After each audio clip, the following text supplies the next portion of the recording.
Okay, beautiful, beautiful. So, welcome everyone to my podcast, Master Your Emotion and Find Your Truth. So, today is number 30. It's an amazing number. That's beautiful. I would like to Oh, say wow. every kind of the number for me is a master number. And the master 30 is amazing. And also, I would like to mention at the beginning for our audience who is watching us, it's like every time when I'm just on you got that number and the following number, and the soul who are invited, they're really, I would like to say, it's no merging, like the merging, or just only really, really beautiful working with the divine plan, because number 30 is a number of wholeness and or lots of beautiful joy, creativity. I would like to say anything that was about enthusiasm. That's what the angel is saying every time. So that's mean take the action on your dreams, take action on your project. If you're just only willing to do something in your life, of course, because divine plan is like around the number 30, 30, 30. That's good. Yeah, that's what I'm saying like that. So yeah, so that's why I would like to give you a little brief analogy about the numerology. If someone of you watching and really drawn to be numerologist, or you just only wake up and see that call, oh my goodness, I never know that. So go and search and go relearn, because you know that information, you know that knowledge. So divine plan, wholeness, joy, creativity, take the action and you'll be good. Like always, you'll be good. Everything anyway, everything is working out for you every day. So I'm just only doing this kind of the stuff every day for myself. But anyway, let's go dive in deeply today for the podcast, because I've got a beautiful soul. I invited that beautiful soul for the reason. Actually, every time is a reason behind it, to evolve and grow. And definitely today I've got the Gasper. I hope so. I just only pronounced pretty good. But anyway, let me introduce a little bit. And he's going to introduce himself as well, what he's doing and what he's doing for the living. And anyway, so that's a beautiful soul. He's an artist, and he let me just only read what is only prepare. He's an artist and on a mission to inspire people to live their life full of the potential. Am I right? Yeah, you're right. Okay, because I just only took this information from your website. I was like, let me go dive deep. And just only I was Hmm. scrolling, and just only I almost really lost in the time in my. I was just like, oh my goodness, there was so many beautiful paintings over there. I saw so many different perspectives from that painting. But would you mind just introduce yourself to my audience? What are you doing, and yeah, what would you like to see in the near future? Anything what you would like to share at the beginning, so they will be know um what is your mission, maybe Yeah, a passion sure. about. Yeah, sure. Well, firstly, thank you, Gabriela, for inviting me into this conversation, and I hope we can share something inspiring with your audience today, and that something valuable maybe comes out of this conversation. So, firstly, my name is Gasper. It's a Slovenian name. I'm from Slovenia.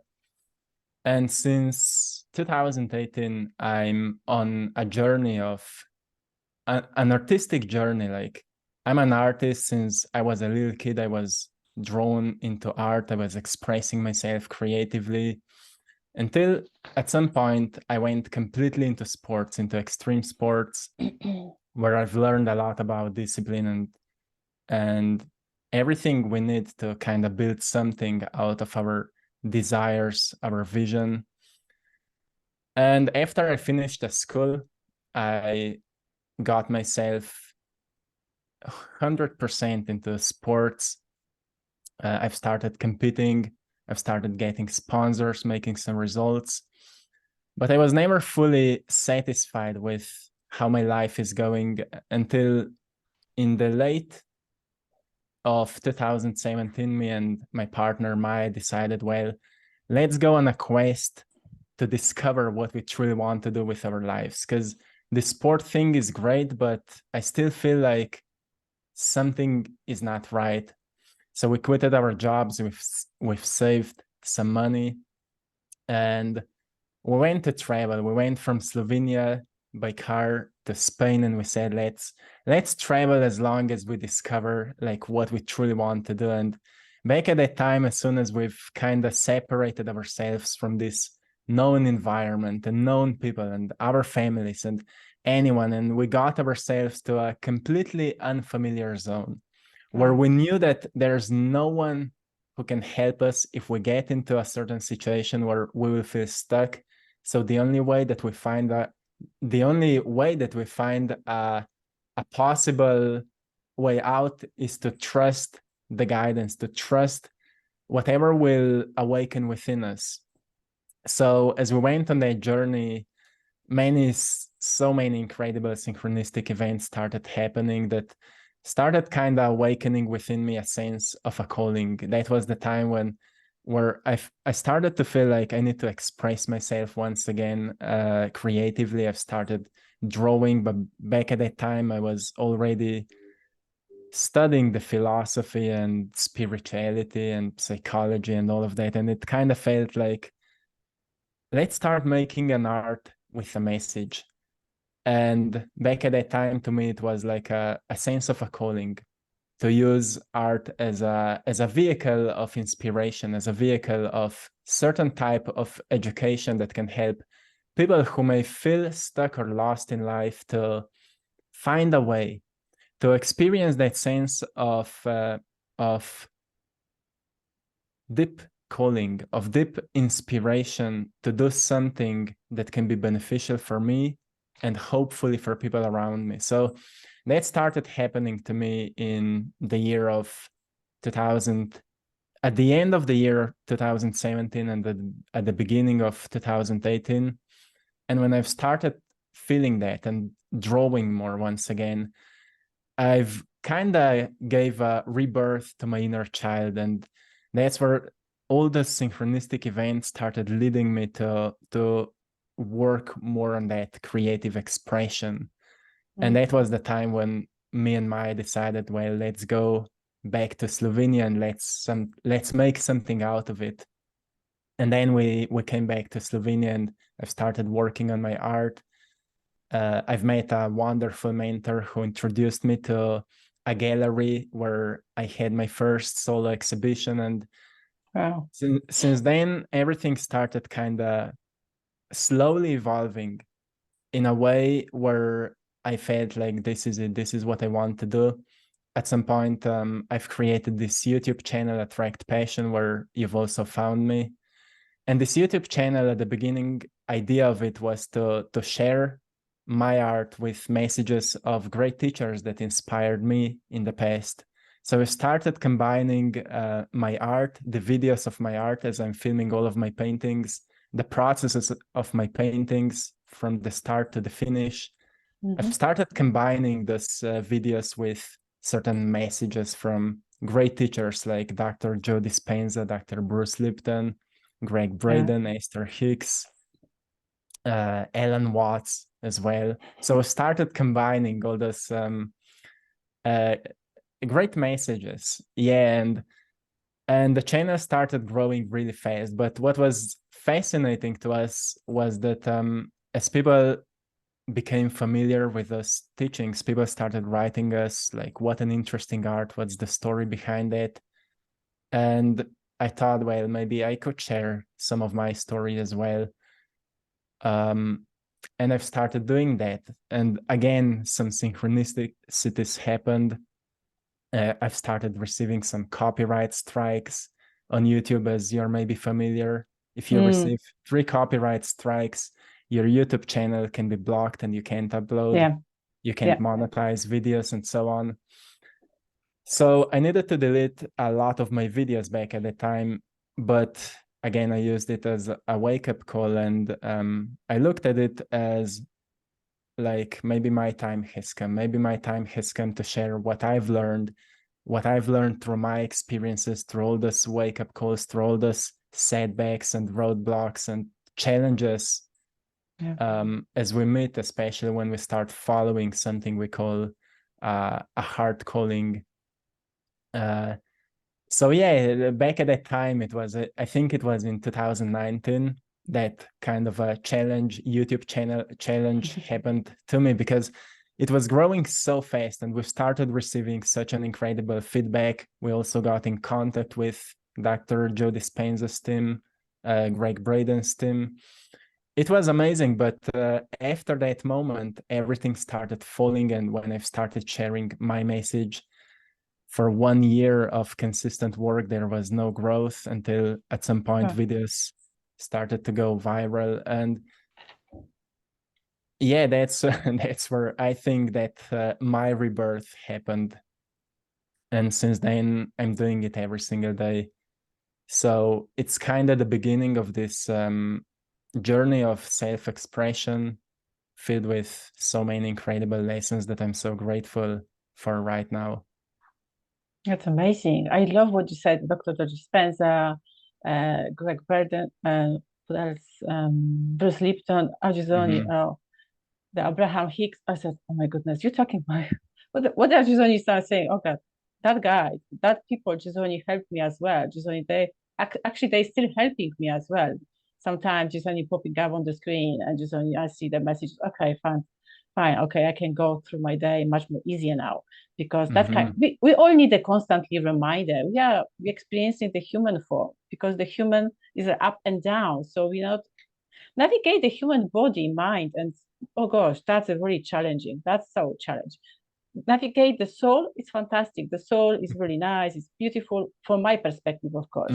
So how I can see, but when you put that body, when all the emotion, all the trauma, all that kind of the challenges, the storage in our body, saying, oh God, and your mind saying this, and you start saying, no, you're good, but you know that experience probably. Yeah, so much work and different sensations that sometimes it's really hard to navigate ourselves through everything, especially due to traumas and conditioning. And then we build up all these different expectations for ourselves, and we attach so many different meanings to everything. And then we don't know, is this truly my desire? Is this truly my thing? Or it's just a conditioning from our environment? There's so much like psychological stuff, emotional stuff, that we don't even know what's ours and what's just a conditioning. So yeah, I agree with you. It's we really need to be present in ourselves to notice what is mine and what's just a conditioning, so we can learn, like you said so beautifully, to live from the soul and to keep staying connected with ourselves. So we can notice, okay, this is my thing, this is what I need to do. And all those other parts of myself may just come from conditioning, may just come from my ancestors. Like, I know for myself, because I'm coming from a family that was really emotionally closed. We were not hugging each other. We're not expressing so much how we feel and things like that. And when I met Maya, my partner, her family is just the opposite. They're hugging, they're constantly talking about how they feel and so on. And when I met her and her family, I was so amazed, like, well, those people live completely different lives. But what I've noticed, they're much happier. They're much more joyful. They're more authentic. And you can see the glow in their eyes. Like, if you would compare them with my family, and I have a great compassion for my family now, because I understand why it is the way it is. Okay. But when I've noticed that glow in her parents, I've recognized, well, there is a way to open up, and there's actually a beauty in our vulnerability, in our emotional openness, if we just learn to open up a little bit more, like nature is doing every single day, as it grows through vulnerability. When the seed opens up and it gives birth to the roots and to the like a trunk of the tree, it all happens because of vulnerability. And because of our conditioning, we've noticed, like, life is hard, and if we are vulnerable, we'll get hurt and people will use our kindness against us and so on. We close ourselves down, and then we are living this really painful, meaningless lives just because we've been taught that we should be like that. Yeah. But I think once we recognize that it's just a conditioning, we start asking deeper questions like, is there my group of people? Is there someone who will actually notice my worth, my real value? Is there something I would really love to do? And is there a way to start doing what I feel that I want to do? And I think when we start asking deeper questions, like what can reawaken my authenticity once again, what can help me to discover who I am? And people do all kinds of things. You can go to therapies, you can get into art, you can get into sports. I think anything that may resonate with us can help us to discover more of that inner authenticity. But I think at some point we need to say goodbye to the old life, and in order to start living a new one.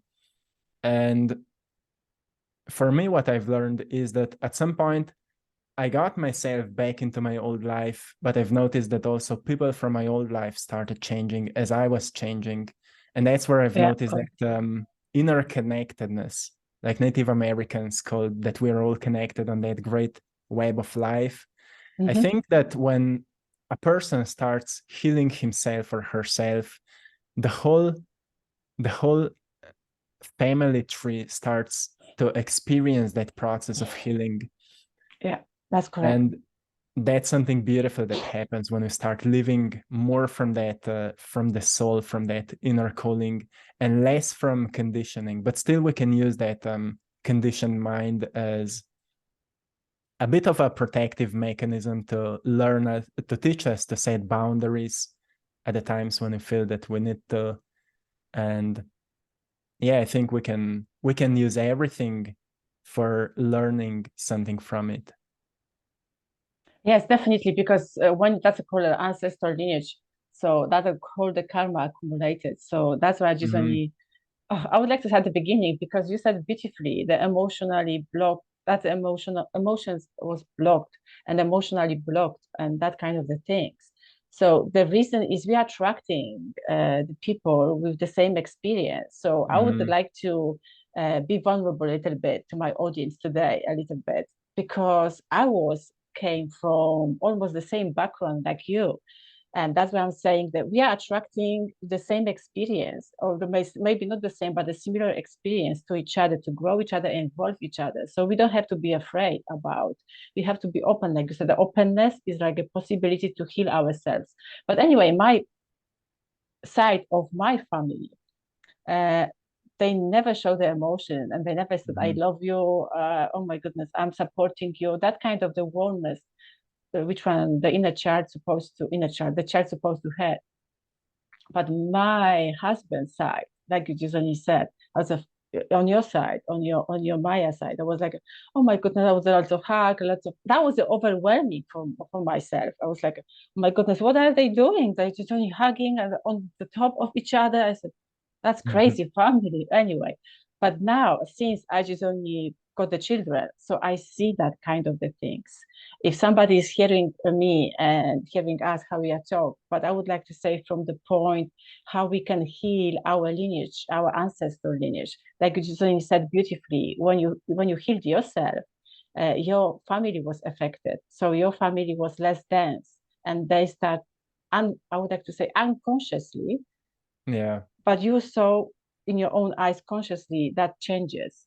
That's so beautiful. So I decided to heal myself because I don't want to pass that stuff on my kids. I said, oh, they need to be afraid. So that's why I said, okay, let's go me heal myself first. That's beautiful. Would you mind just only share a little bit how you overcome that all the emotions? Is anything helped you? And did you find did you've been looking or seeking any kind of the help? Because you mentioned about also some people just only can find some therapies. How did you came over that all the emotional blockages? Yeah, well, that's a deep topic to talk about. And Just only briefly. Okay, I don't want to go direct. yeah, We don't have a time for that. yeah, of course.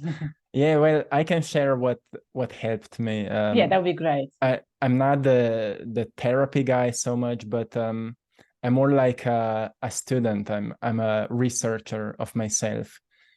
So when I met Maya's family, I've noticed that there is a possibility to live more openly, and I've noticed the deep connection in the family, which inspired me to think about what if everybody would be living that way. So for me, I've noticed that the biggest block for me was shame, because in my family, I've noticed that shame was the block for everyone. Like, we were not hugging each other because we were ashamed to kind of open up and express that, let's say, love for each other.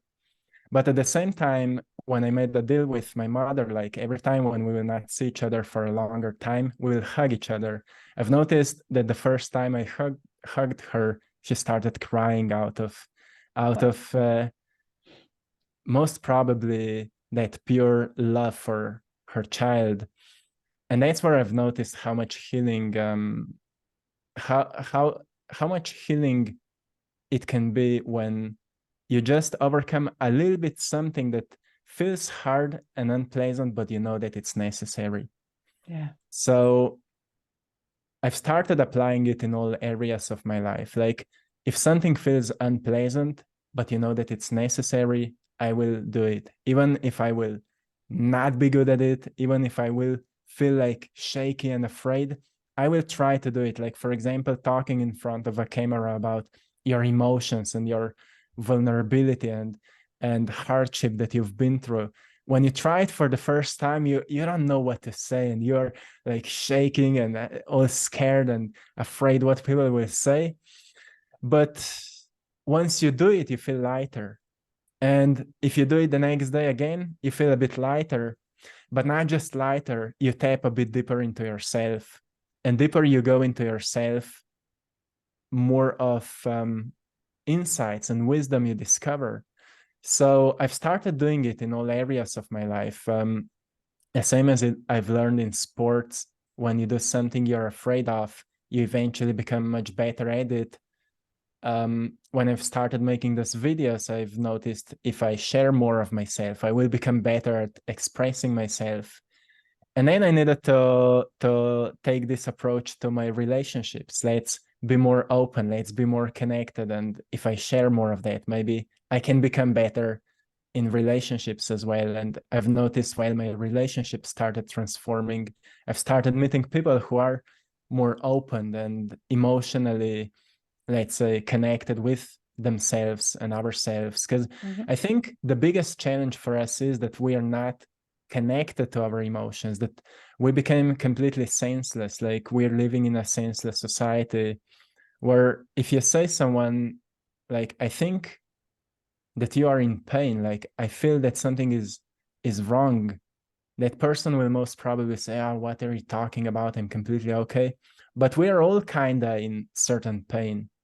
But because we are afraid that people will be judging us because we are suffering, we rather close ourselves down. So the point is that we don't feel safe where we are. And we need to learn to firstly feel safe in our own bodies, and to recognize what we feel and what was the cause of those emotions, to find awareness around the cause and effect, to recognize, okay, that's what created it.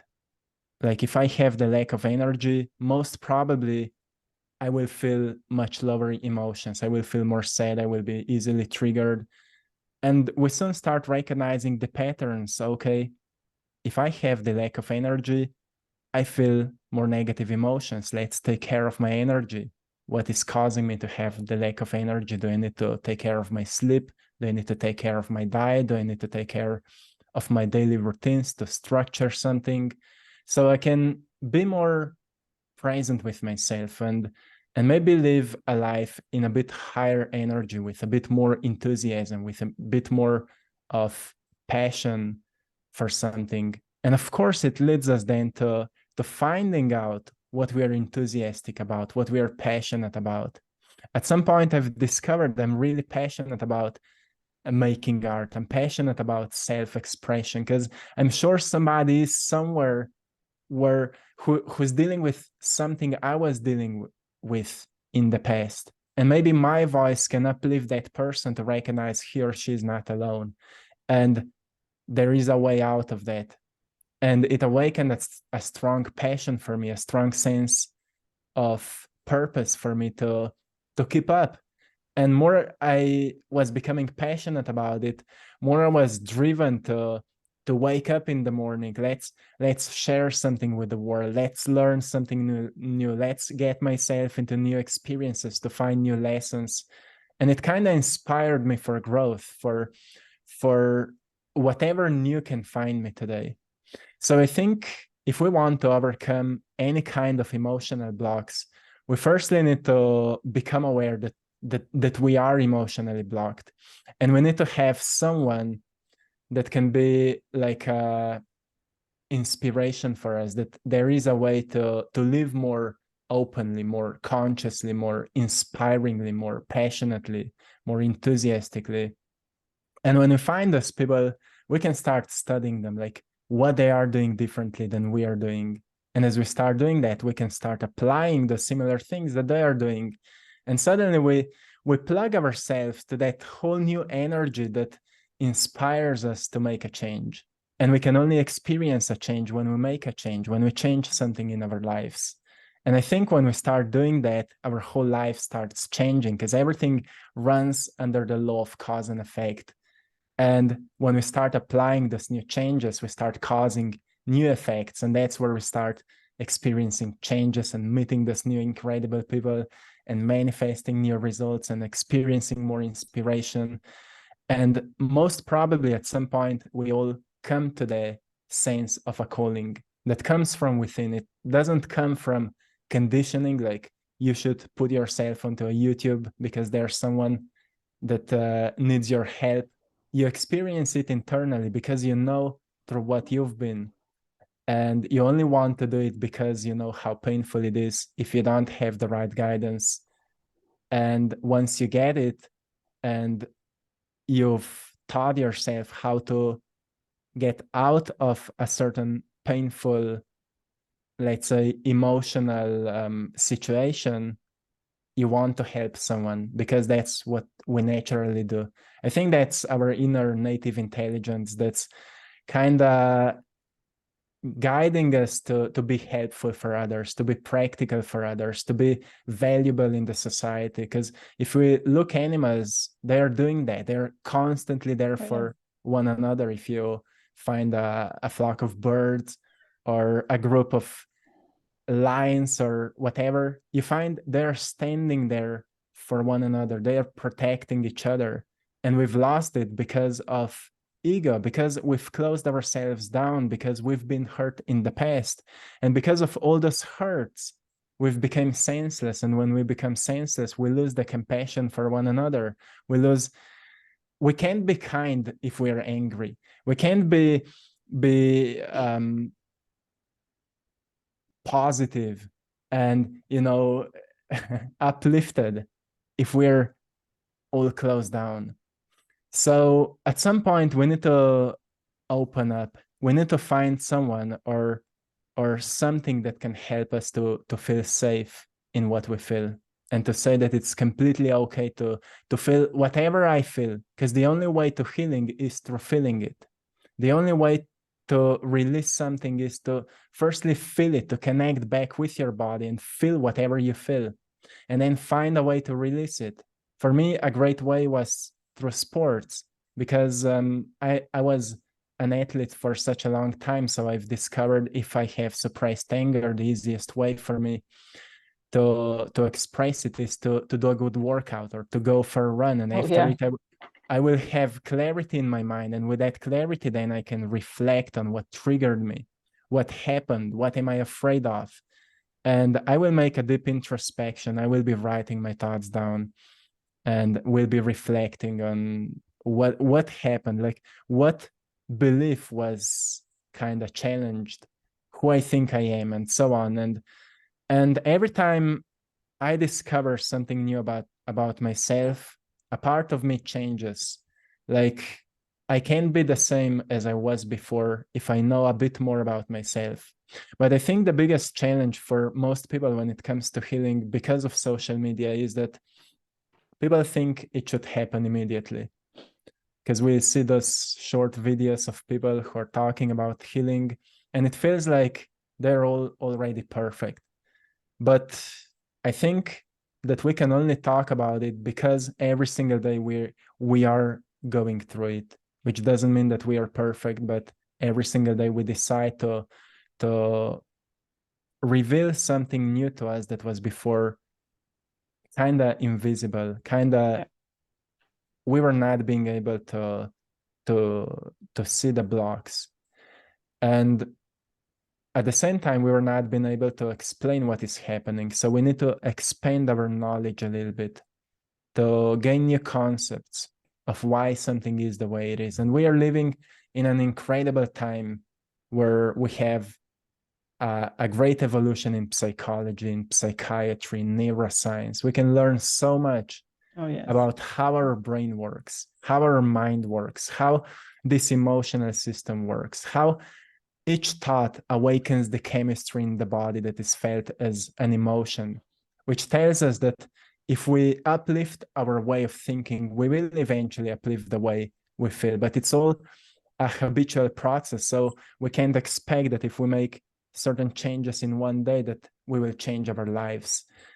As we've been living our lives through conditioning for such a long time, it's then obvious that we need to, at some point, decide and to start living our lives completely differently in order to expect different results and to experience a certain sense of healing. And for that, I think we need to become so aware that we start feeding our minds with completely new information. And for that, we need to let go of old information that are not serving us anymore. And for a certain period of time, most probably we also need to separate ourselves from people whom we would describe as toxic people. And we need to get ourselves to some new communities, to some new groups of people, and to see that actually we are all a work in progress, in process, and nobody is alone in this. And once we recognize, well, I'm not alone, like there's a whole group who's doing the same work, I will feel accepted there. I will feel valuable there. And that's what everybody needs right now. We need to get into communities where we feel accepted, where we feel that we belong there. And once we do it, we will naturally feel stronger, and we will naturally feel inspired to let go of anything else that may still kind of feel like I can't be myself. If there's shame, if there's guilt, if there's any suppressed anger, whatever it is, we need to pull it out. We shouldn't suppress it. We need to pull it out. And art for me was an incredible healing tool, because in art, you can find in colors, like if you have a lot of anger within you, your paintings will be dark. That's natural. I've noticed for myself when I was moving through certain heavier periods, Maya said to me, hey, these paintings are really darker than your other ones. And I've noticed, okay, I guess I needed to pull it out. And it's a common pattern when we start using more colorful, more brighter colors. It just means that our mood is like that. And art is a great way of channeling. It's not necessary that we need to put to public whatever we've created, but we can use art as a form of healing. And of course, therapy or whatever works for people. I think we shouldn't be ashamed of that, or we shouldn't be like closed for that. I think we should be curious about all of that and trying all kinds of different things that can help us to be ourselves. Like everybody's saying be yourself, but to fully discover what that saying means, that's a whole another journey. And I think we all should put ourselves onto a quest of discovering that with a great passion for challenges, because through challenges we grow the most. And I think we need to keep exposing ourselves to different kind of challenges that can teach us of our own inner strength and wisdom that was always there, but we had no idea how to tap into it. Because your inner wisdom is saying, you don't need me if you're laying on the couch all day long. You will need me when you will do something hard, when you will do something unfamiliar.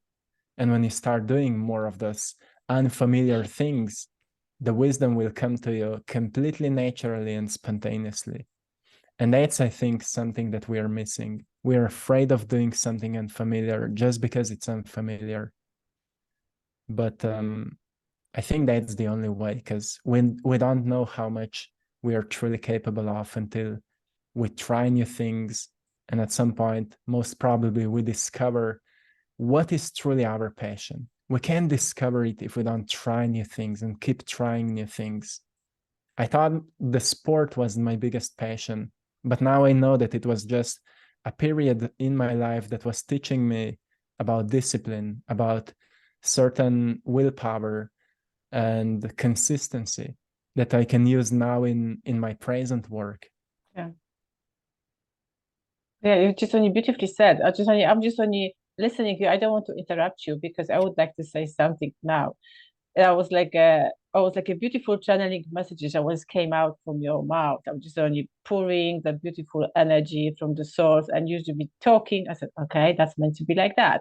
And then I was sending telepathically my questions, which I would like to ask you. And that was a beautifully, that's how now I would like to say, maybe since March this year, and during my podcast with the other souls, I'm just only sending my questions telepathically to them, and they answering without my questioning verbally and out louder. So thank you so much. You answer almost all my questions, which I had on the paper. So thank you so much. But I would like to bring it a little bit about the reality and energy, because you just only said the emotion and blockages, but also we are light beings. So we are not the body, we not even the mind. So when we are the light, when we are the energy, so when we clear it up, that energy, we creating our reality, definitely. But also I would like to just only ask you, for the people who are watching us, how they know they've got that emotional blockages. I know the answer, you know the answer, but they don't know the answer. So how you can help them? How they can recognize, oh, I've got the emotional blockages, so I can heal myself. Or maybe they say, no, I don't have any emotional blockages. Sometimes they say, no, I don't have any emotional blockages. Yeah. I think it's easy because we all have certain desires of something, like this is what I want to do. And then we find all kinds of reasons why we can't do it. And if we dig into those reasons we are saying to ourselves why we can do it, we already come to emotional blocks. We only think that we can do something because it feels impossible. And it feels impossible because we have a strong fear around it. We have a strong shame around it. And because we are afraid and ashamed, we obviously start comparing ourselves with those who are doing it. And then we start from that same perspective, judging them because we think they're better. And that's where we notice, if we judge anyone, we notice that we have emotional blocks. If we compare ourselves with anyone, we notice that we have emotional blocks. Like, we all have them. And it's not a bad thing. It's just something we got from from our ancestors. It's nothing wrong. It's nothing wrong with that. But I think we need to challenge ourselves to see what's on the other side of this block, or however we want to call it. What's on the other side of this unpleasant sensation? Because it doesn't feel pleasant. I know for myself, the shame that I felt for my family, it was not pleasant. And I still feel a little bit of it. I still feel it. But I will hug my mother because I love her. I will hug my dad because I love him. But that sensation is still present. And the point is that even if it feels unpleasant, we do it anyway. And every single day is a potential to overcome a little bit more of what was before seemed as impossible. And it's so funny how everything is, as Buddhists say, an illusion when we recognize that we are blocked by nothing else but a certain, let's say, unpleasant memory from the past. Because emotions are nothing else but memories from the past. Something painful in the past happened that reminded us that we shouldn't do it anymore because we may get hurt. Like for me, it happened when I was around 6 years old. With my family, we were sitting around the fire. That's the story I've shared some time ago with my audience. We were sitting around the fire and we were bored. And then somebody asked what we should do now. And me, as an enthusiastic little kid, I say, well, we could dance around the fire. And then rather than standing up and dancing, everybody started laughing at me like, what are you talking about? And I started crying. Like I was that hurt kid then, like I thought I did something wrong. Like I had no idea back then as a little kid. But what happened as I've shared my voice, people started laughing at me. And because of that, I've developed a protective mechanism. Like every time I share my voice, people will be laughing at me. People will pull me down. And it happens to many of us. And those may be simple things, like it was nothing special, but it hurt me back at that time. And as we get hurt over and over and over again, we create that belief that we shouldn't share our voice, that we shouldn't do what feels right, that we shouldn't say this just because in the past somebody was laughing at me. But if we look now, just at some point, I needed to notice that if it happened in the past, it's not necessary that I should still believe into it. It's not necessary that I should still hold on to that belief that people will be laughing at me.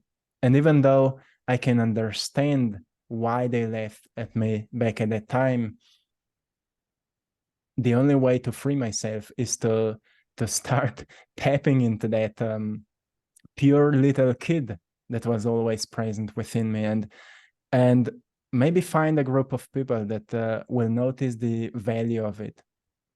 Get yourself somewhere where you will be valuable for who you truly are, because we can't live in a toxic circle and hope that we will heal and hope that we will become who we came here to be. I think we need to get ourselves to somewhere where people notice our value, our worth. And yeah, that's something that helped me to move through it, because now I really love to express myself, because I know how good it feels and I know how helpful it is, as we've reached millions of people and we've received so much of feedback. There were suicidal people who came spontaneously to my videos and they say, well, something inspired me and I've changed my life and things like that. Like, it's because of vulnerability, of giving a sign to people that just because your past hurt you, your future don't need to be the same. And when we recognize, like Plato said, we can look into our past as it was a destiny, but our future needs to be our creation. And when we start looking at ourselves as a potential that is constantly becoming its greatest possible expression, as a seed that is constantly becoming its greatest possible potential, we can recognize that the seed can only become its greatest possible potential if it is in an environment where it can grow. So we need to put ourselves into the environment where we can grow, where we can evolve. And to me, it happened back at the time when me and Maya went to travel, and we've kind of separated ourselves from everything. And we've discovered many things about ourselves because of that process. It went for months, and there was so many painful challenges, but they taught us a lot of important lessons. But when we came back, we were never same people anymore. We changed, and we've noticed, well, sometimes you need to make that you need to break the habitual patterns of your life, go to somewhere else, do something completely new, different, crazy. Yeah, different and crazy, yeah. And see what will awaken within you. Because if we're constantly doing same things, we Oh will yeah. stay the same.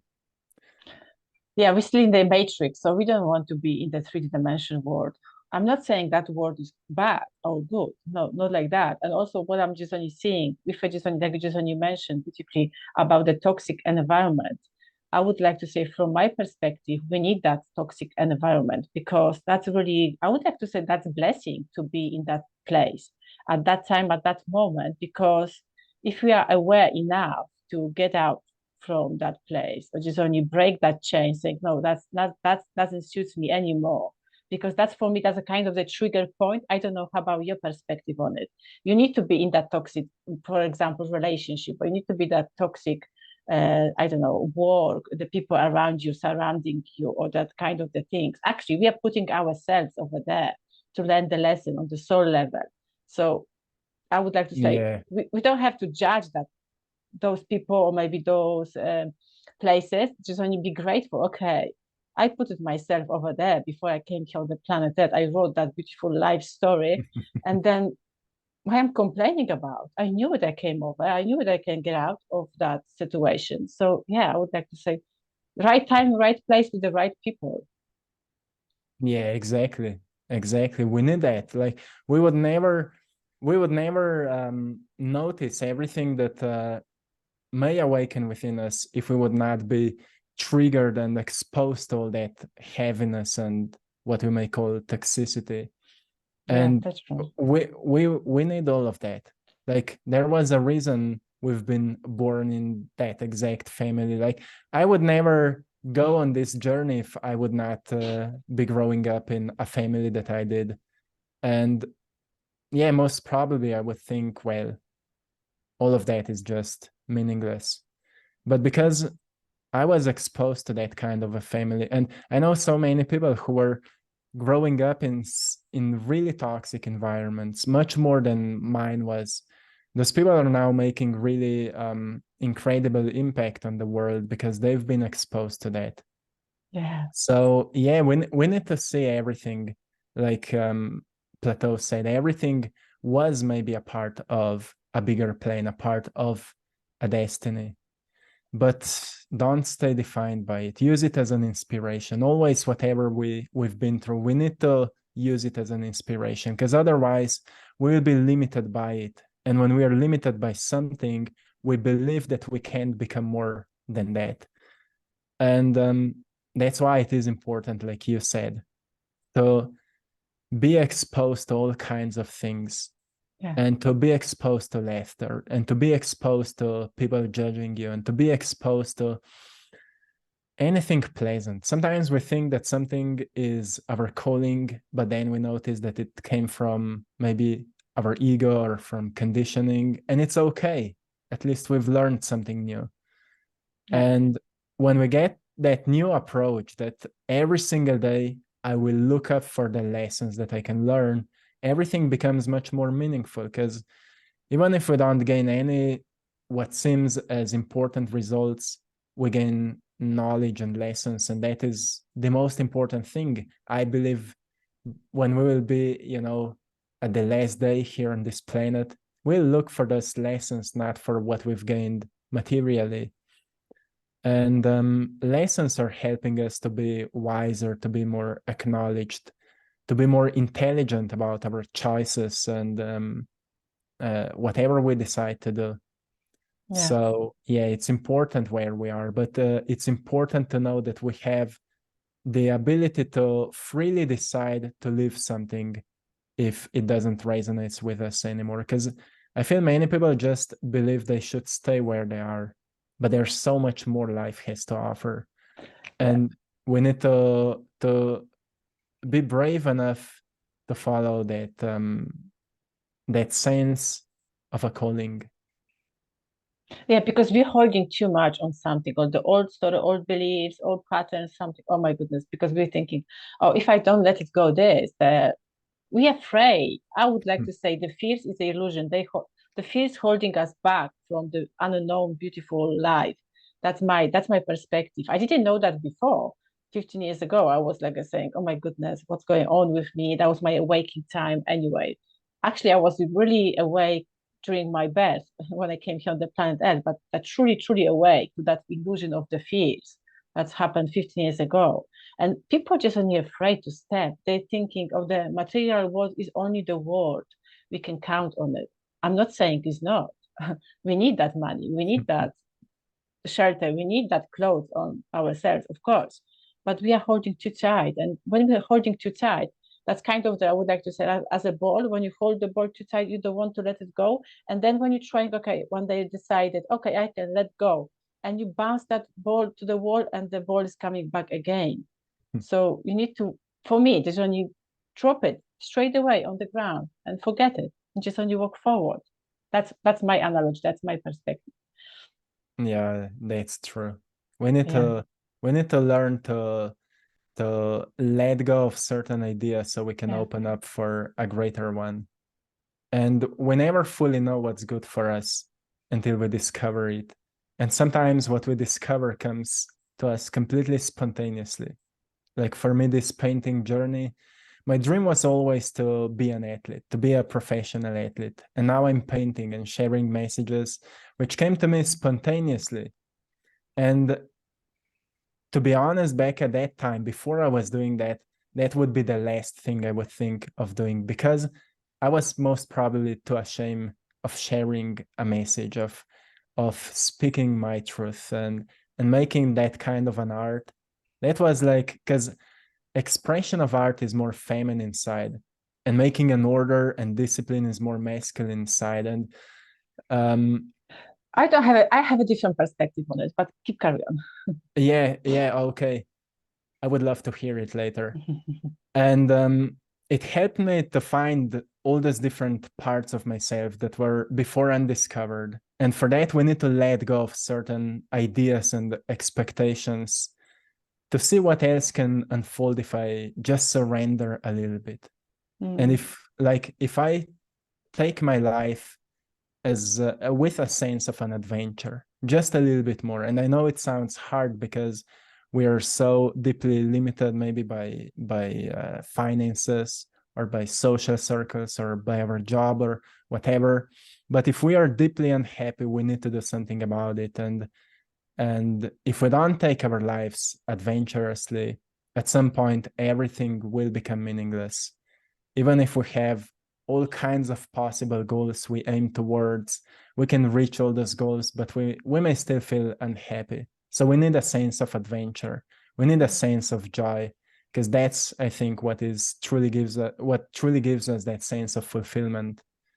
Yeah, I And of agree. course, goals are important, and I love setting goals for myself. I love overcoming possibilities for myself, but I need to feel also joy for it. I need to feel like I'm on an adventure. Let's see how much better I can maybe express myself here.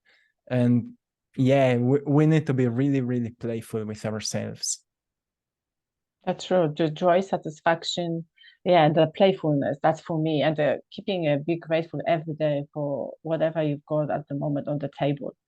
And that's I would like to say that's the main. And then you can grow and evolve on the soul level and on the human level as well. So then you can be much more creative, and you'll be create your reality.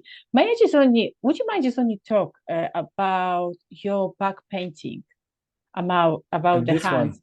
No, no, no, not uh, that one. I would like to. I'm just only focusing on the two hands.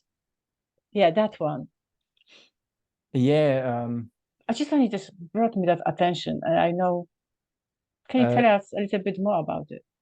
I can. It was Okay, thank you. one one of my first paintings, since I knew that actually my work started to look like something I wanted to look like. Like I always, before I started to paint, I had visions for my art.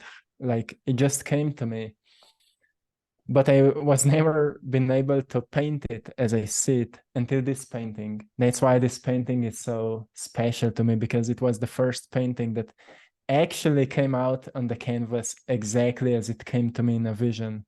Ah, Um, so after that painting, all other paintings started happening in a similar process. So it shows two hands. Those are my hands. And the name of the painting is We Are Energy. Back at that time, I was like really passionate about this idea that everything is energy, that we are here, that we're here just having this brief experience of a physical life, but at some point we return back to source. Like in Avatar movie, it's beautifully said that all energy is just borrowed. And we have to give it back. Yeah, and that painting kind of represents this process. There's the source that generates all the life. It gives life to us, but at some point we'll give it back.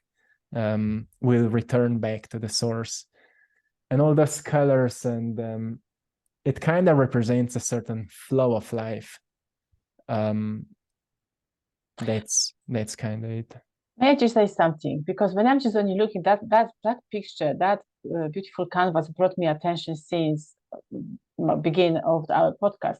And also what I'm just only sensing, that the color, that's a life, like you just only say, life force energy, and also divine energy is the between. Like I'm just only seeing that from my eyes. I'm just seeing the beautiful tunnel. You can go inside and you can just only forget about everything. So that's because a lot of people just only see their pictures differently because we've got a different vision and different third eye openness. But through that picture, that time, I'm just only sensing you've been really open and you've really been seeking your truth, own truth, because a lot of blue color over there. I was like kind of that you've been perching something out. I don't know. That's my sensing, my intuitive sensing about this picture. Yeah, you have a strong sense, I see. You've explained it really wonderfully because it was so interesting back at that time on my first exhibition. That painting was the most like eye-catching of them all. And especially for kids, it was so amazing how kids saw those paintings. They saw a whole story in it. And I can bring it closer if you want. It's okay, I can see. And also what I just only sensing now, you've got it between two hands, something that kind of the waves, and that gives you that kind of the, if you just only lost, you can come back and to the mother nature, or that kind of, I'm just only feeling that, oh, that's a warmness on my heart. And just give you that like a swing a little bit between the arm, between the two palms, you've got that something like that. Anyway, it's like a energetic connection. Yeah, that kind of thing. That's beautiful. Wow, amazing. I love it. Thank you. Oh, wow. Okay, so let's go wrap up a little bit our podcast. I don't want to hold you more. And of course, if you want, we can arrange another podcast because a lot of to talk about that. We can go and search every kind of the picture. We could do that. That would be like for hours. We could go through. Wow. For me, I can stand it and I can just only think, oh my God, I can read it everything. Would you mind just only share with my audience, if you'd like to, of course, is any books, any quotes, any affirmation, I don't know, any form of meditation helped you during the challenging time in your life, or how you can manage now when you've got a challenging time? What kind of the tools are you using? Any kind of the modality, any kind of the spiritual tools, anything? I don't know. Maybe that's sport again. I don't know. Yeah. Well, to me, the most helpful of all meditations were the ones by Dr. Joe Dispenza because they're long and intense. I feel like they are. I agree. And for people who have that really active mind, usually artists are like that. I would recommend really long meditations because if you do short ones, they will not make much of an effect on you. That's what I've learned because I had many profound experiences during the long meditations, and short ones don't have so much of an effect. I do them more to calm my body down, like 10 to 15 minutes of meditation, but the long ones are the ones that are really transforming, especially if you're working on any kind of a manifestation or something. That's something that I would recommend. Then journaling is another powerful practice because it can help you to write down your thoughts. Sometimes when you start writing, it feels like you're having an interview with your subconscious self. And I found it really, really strong because sometimes you don't know why something in your life is the way it is until you start asking yourself, what do I think that, or why I think that this is the way it is? And if we become really, really honest with ourselves, we may discover so much of our unconscious patterns. That's something that I'm doing daily. And often I'm writing certain, if, for example, if I want to change something in my reality, let's say that something is not the way I would like it to be, I'm writing down short sentences for 21 times for 21 days. That's a process I have to reprogram certain belief in my mind. Like I was doing it when I was working on a certain income goal, or when me and Maya were planning to move to a new place. We started doing that, and we came across a house that was exactly how we wanted it to be. And we do it for everything when we are working on something. So 21 sentences, like it should be as it is already present. Like I make, I don't know, this amount of money per week, per month, or whatever, for 21 times for 21 days. And you measure it, and yeah, it's something powerful. Then when it comes to books, there's so many different books. I would recommend books by Dr. Joe Dispenza for sure. I love to read the work of Robin Sharma. I think his famous book is The Monk Who Sold His Ferrari. It's just inspiring. I love that, especially for artists. I think artists are naturally drawn to other artists to find out that we are all kind of digging in all kinds of different inspirations. I love that. Also, if you're more mystical, I would read something about alchemy, which is also known as the first science of life, but find something practical. I've started with reading Osho books back at the time when I got myself in a quest to find the answers of my family and why my life is the way it is when I was younger. And I found a lot of interesting insights there, but they shook me a lot because if we get too much into spirituality, we forget that we're still here physically as well. Yeah, human. So we need to keep balance.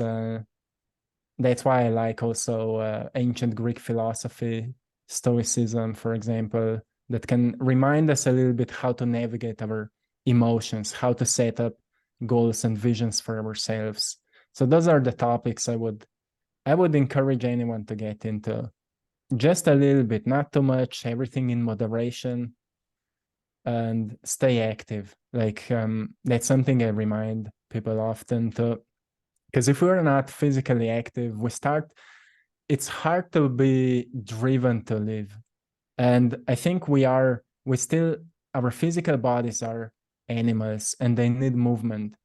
And when we are moving ourselves, like working out, doing certain activities we love to do, especially outside in nature, we just feel more alive. We feel more connected with nature. And when we do it, we will naturally come in touch with our inner intelligence, with whatever needs to come through us.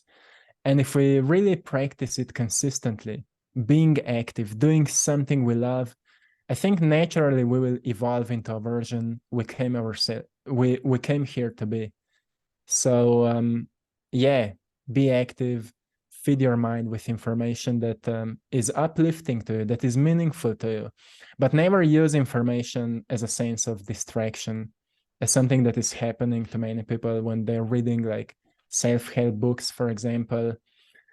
And when you read a good book, you feel inspired, but when you stop reading it, you go back to your old life. I think we need to use this information as in a sense to just see, okay, what I need to apply in my life, and then we need to practice what we've learned. And through practicing, we notice what works and what doesn't work. And eventually, like Albert Einstein said, at some point you will come to the realization that it's time to stop reading books and write your own. And I think at some point it happens to all of us that we say, okay, I have enough of the lessons of others, and I need to create my own ones, to write my own story, and to see why I came here at the first place. Like, what is my mission? What is my calling? What is my purpose? And navigate yourself into the direction where you can discover it. Because life without a purpose is a life, I think, without value and meaning. But everything that is leading us towards purpose is the most valuable that we will ever experience. So those are the things that can help us. And of course, because of our bodies, we need to take care of our diet. We need to take care of our sleep. We need to make sure that we're spending enough of time outside in the nature. So we stay reminded that we are the nature, that we are not made for living inside. Like, we are made to be one with nature. And the most we can learn is from nature. And if we're living that way, we will always stay connected. Healing is much easier if you know that that you function exactly the same as nature. Like, trees are breathing out or exhaling carbon dioxide, so oxygen, so we can breathe in, and you exhale carbon dioxide, and trees breathe it in. Everything is connected. And once we feel that connection as a personal experience, we notice, well, I don't want to do anything that is harmful for my environment. And that's where we start to live in truth with whole the existence. And we become more like open for differences on the world, and for anything that was maybe before like out of what we accept, then we open ourselves to all kinds of different things. So we start living less from our belief systems and more from our heart. And that is a beautiful transformation that anyone can do.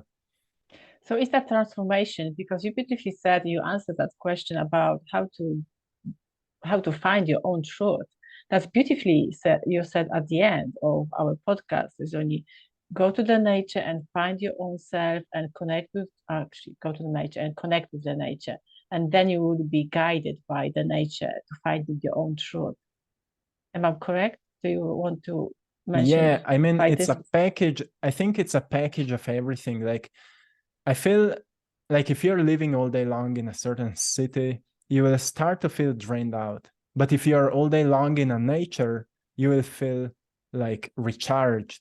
And obviously we can't be all day long in nature, especially if you have jobs somewhere and all other responsibilities.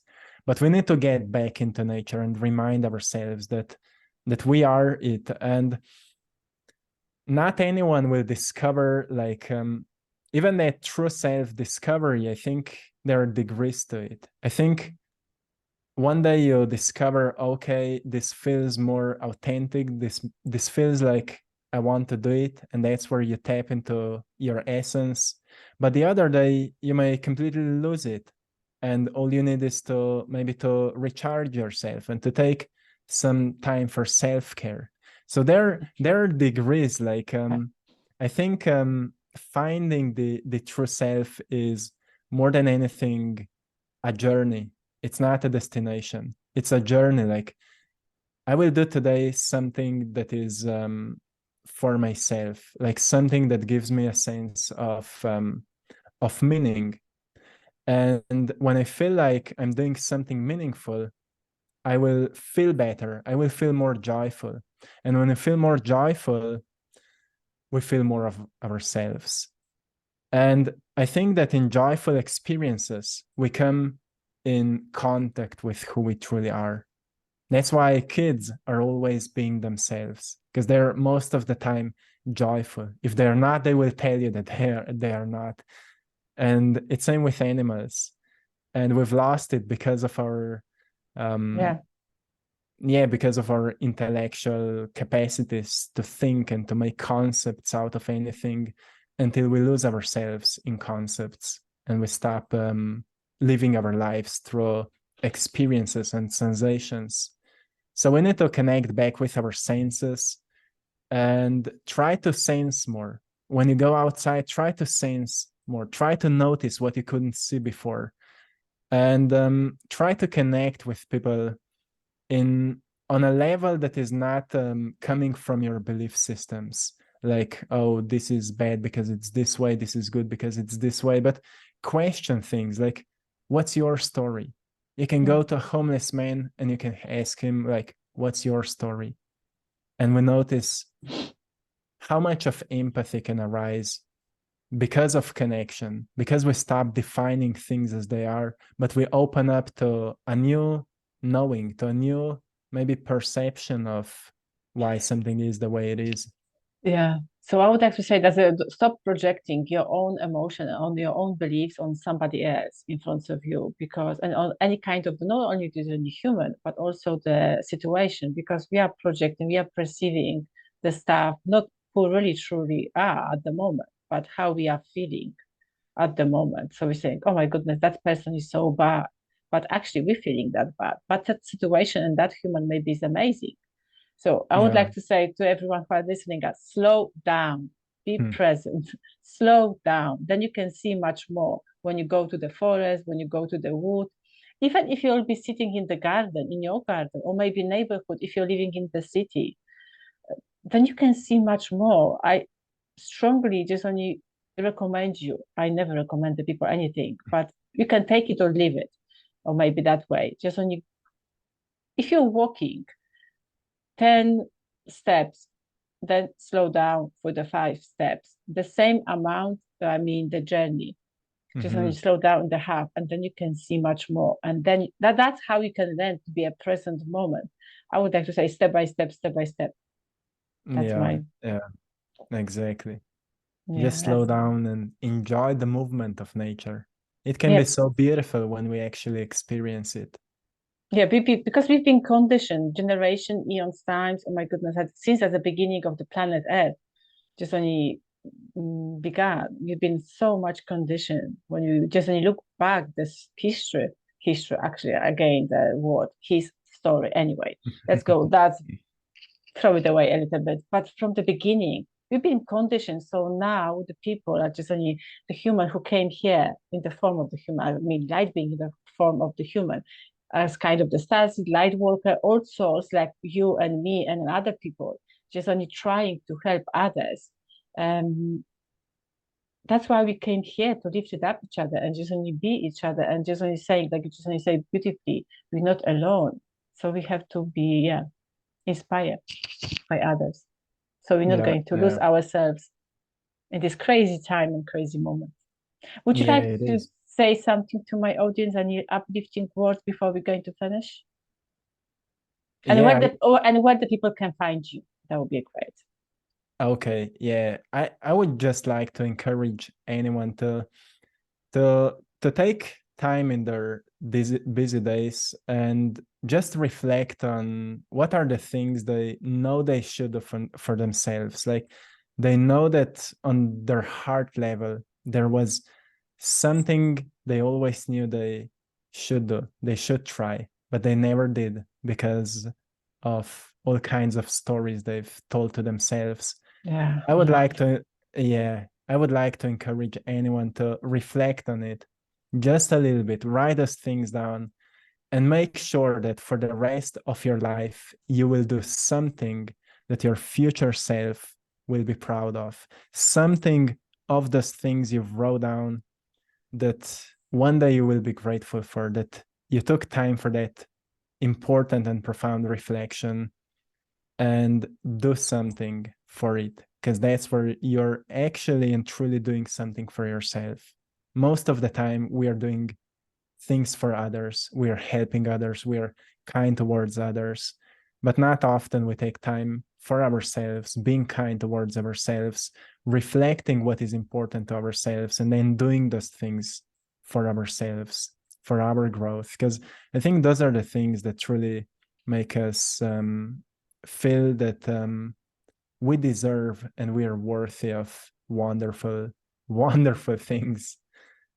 So yeah, that's it. And to anyone who would like to come across my work, you can find Attract Passion on YouTube, on Instagram, on Facebook, on Twitter.